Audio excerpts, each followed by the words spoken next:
বাংলাদেশে আজও আটকে আছে ৩ লাখেরও বেশি পাকিস্তানি নাগরিক। অর্ধশতাব্দী পেরিয়ে গেলেও তারা এখনও নিজ দেশে ফিরে যাননি। রাজনৈতিক সদিচ্ছার অভাব, আইনি জটিলতা, মানবিক সংকট এবং উভয় দেশের মধ্যে দীর্ঘদিনের অমীমাংসিত সম্পর্কের কারণেই তারা রয়েছে অনিশ্চয়তার মধ্যে। এরা মূলত উর্দুভাষী মুসলিম জনগোষ্ঠী, যারা ১৯৪৭ সালে ভারত বিভাগের পর ভারতের বিহার রাজ্য থেকে তৎকালীন পূর্ব পাকিস্তান তথা বর্তমান বাংলাদেশে অভিবাসী হয়েছিলেন। ১৯৭১ সালের মুক্তিযুদ্ধের সময় এই জনগোষ্ঠীর একটি বড় অংশ পাকিস্তানের পক্ষে অবস্থান নেয়। বাংলাদেশ স্বাধীন হওয়ার পর তাদের অনেকে পাকিস্তানে ফিরে যেতে চাইলেও পাকিস্তান সরকার তাদের পুরোপুরি গ্রহণ করেনি। ফলে তারা বাংলাদেশে আটকে পড়া পাকিস্তানি হিসেবে পরিচিতি লাভ করে।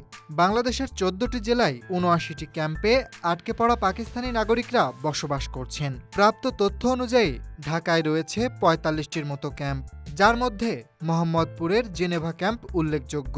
চট্টগ্রামের ৬টি ক্যাম্পে প্রায় ২৫,০০০ উর্দুভাষী বসবাস করেন। এছাড়াও সৈয়দপুর এবং খুলনা খালিশপুরেও বড়বিহারি ক্যাম্প রয়েছে।